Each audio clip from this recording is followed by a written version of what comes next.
यहाँ पे हम लोग देख रहे हैं कि tan θ1 प्लस θ2 हम लोगों को यहाँ पे √3 दिया हुआ है। ठीक है, एक तो बात हम लोग यहाँ पे साफ समझेंगे कि θ1 प्लस θ2 का एंगल जो है मिलकर √3 हुआ, यानी कि हम लोग एक तो बात जानते हैं कि tan 60 का जो वैल्यू है वो √3 होता है, और यहाँ पे sec θ1 माइनस θ2 हम लोग जानते हैं कि sec 30 का वैल्यू जो है वो होता है 2/√3 होता है, यानी कि θ1 प्लस θ2 जो है हम लोगों का θ1 प्लस θ2 हम लोगों को 60 दे दिया है, और θ1 माइनस θ2 हम लोगों को 30 डिग्री दे दिया है। ठीक है, अभी हम लोग समझेंगे कि sine 2θ1 plus tan sine 2θ1 plus tan 3θ2 का वैल्यू कितना आएगा। सबसे पहले हम लोग क्या करेंगे, यहाँ पे सबसे पहले हम लोग दोनों इक्वेशन लिख लेते हैं। हम लोगों का हो गया θ1 प्लस θ2 हो गया 60, और θ1 माइनस θ2 हो गया हम लोगों का 30, यानी कि θ1 θ2 कैंसिल हो गया, तो ये 2θ1 हम लोगों का आ गया 90 डिग्री, तो θ1 हम लोगों का आ गया 45 डिग्री। अगर 45 हम लोग यहाँ पे पुट कर दें इक्वेशन 1 पे, तो इस तरफ आकर माइनस हो जाएगा, तो हम लोगों का सॉरी θ1 माइनस हो जाएगा, तो θ2 हम लोगों का मिलेगा, ये θ1 माइनस हो जाएगा उस साइड जाके, तो θ2 हम लोगों का मिलेगा 60 माइनस 45, तो हम लोगों को मिलेगा 15 डिग्री। यहाँ पे हम लोगों को θ1 और θ2 दोनों का वैल्यू मिल गया है। ठीक है, तो अभी हम लोग क्या करेंगे ना, क्वेश्चन पे हम लोगों को जो दिया है वो क्या दिया है, सबसे पहले हम लोग यहाँ पे देख लेते हैं। ये दिया है साइन 2θ1 प्लस साइन tan 3θ2। ठीक है, तो हम लोग यहाँ पे लिख लेते हैं और एक पेज में, ये हो गया हम लोगों का साइन 2θ1 प्लस tan 3θ2। तो हम लोगों का θ1 कितना मिला है हम लोगों को, यहाँ पे चेक कर लेते हैं हम लोग। हम लोगों को θ1 मिला है 45, यानी कि ये हो गया साइन 90, और ये हो गया हम लोगों का tan θ2 का वैल्यू हम लोगों के पास 15 आया है, तो हम लोग लिखेंगे 15 3 मल्टीप्लाई करेंगे तो ये हो गया tan 45 डिग्री, 15 इंटू 3 ये हो गया 2 इंटू 45, ये हो गया 90।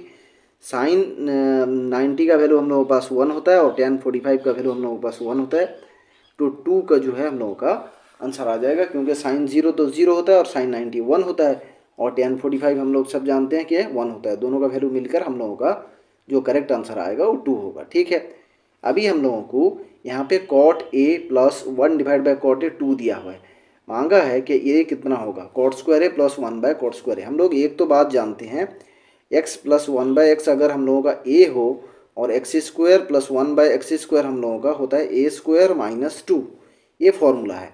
तो हम लोग क्या करेंगे, इसको सीधा सीधा लिख लेंगे। हम लोग कितना लिखेंगे, ये होगा हम लोगों का 2 का स्क्वायर माइनस 2, और ये हम लोगों का यहाँ पे ए की जगह पे 2 लिखा है, तो 2 का स्क्वायर माइनस 2 यानी कि 4 माइनस 2, और आंसर आ जाएगा 2।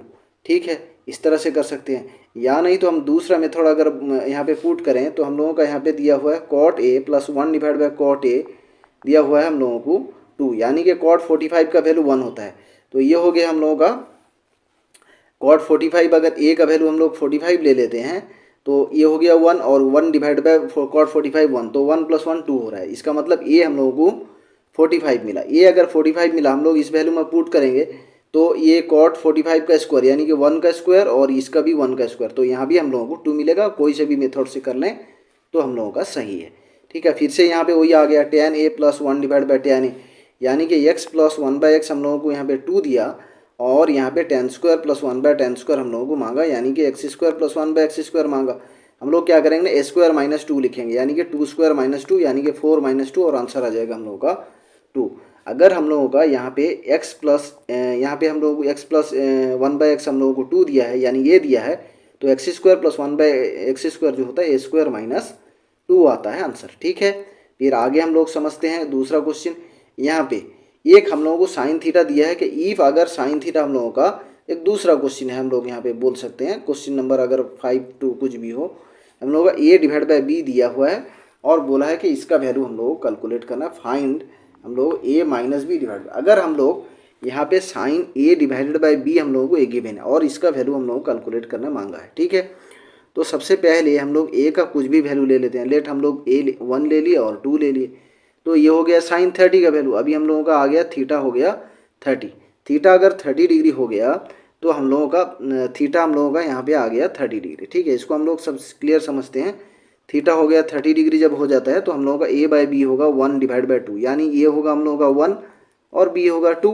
तो हम लोग यहाँ पे क्या करेंगे ना, 1 माइनस 2, यानी कि ये हो गया हम लोगों का -1 और ये हो गया हम लोगों का कितना √3। ठीक है, तो a माइनस बी में सॉरी ये हम लोगों का है यहाँ पे इसको हम लोग इस तरह से ले लेते हैं, थोड़ा गलती हो गया यहाँ पे। इसको ये जो हम लोगों का यहाँ पे लिखा हुआ है ये गलती से a डिवाइड बाई b लिखा है ये, लेकिन क्वेश्चन में जो हम लोगों का होना चाहिए a b divided by a। तो हम लोगों का होगा यहाँ पे लिख लेते हैं हम लोग, ये हो गया 1/2 और b होगा हम लोगों का 1 और ये होगा हम लोगों का 2।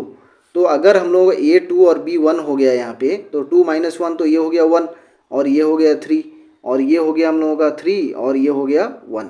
तो हम लोग कितना लिखेंगे यहाँ पे, सबसे पहले यहाँ पे कैलकुलेट करते हैं हम लोगों का है a minus b divided by a plus b का रूट, और फिर से हम लोगों का कितना लिखा हो a plus b divide by a minus b का रूट। ठीक है, a माइनस बी का रूट हम लोग जानते हैं, ये हो गया 2 - 1 और ये हो गया यहाँ पे 3, 2 + 1 और ये हो गया 3, ये हो गया यहाँ पे 2 - 1, यानी कि 1/√3 हो गया ये, और ये हो गया √3 डिवाइड बाई 1 आ गया, यानी कि एलसीएम आ गया √3 और ये हो गया 1 प्लस यहाँ पे मल्टीप्लाई हो गया √3 तो ये हो गया √3 हो गया, तो ये हो गया 4 डिवाइडेड बाई √3 आ गया। ये आ गया हम लोगों का यहाँ पे 4 डिवाइडेड बाई √3 इसका वैल्यू आ गया। तो हम लोगों को ये कौन सा ऑप्शन में 4 डिवाइडेड बाई √3 मिलेगा। अगर हम लोग यहाँ पे साइन cos 30 डाल दें, cos 30 का वैल्यू जो होता है हम लोगों का ये होता है √3 डिवाइडेड बाई 2 होता है। तो cos 30 अगर हम लोग पहले ऑप्शन में डालते हैं, पहला ऑप्शन हम लोगों का है हम लोगों का 2 डिवाइडेड बाई cos थीटा।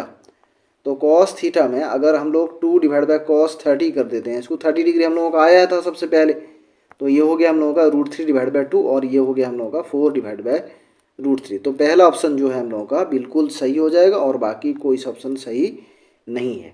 ठीक है, हम लोगों का थीटा अगर 30 डिग्री है तो हम लोगों का कौन सा ऑप्शन करेक्ट।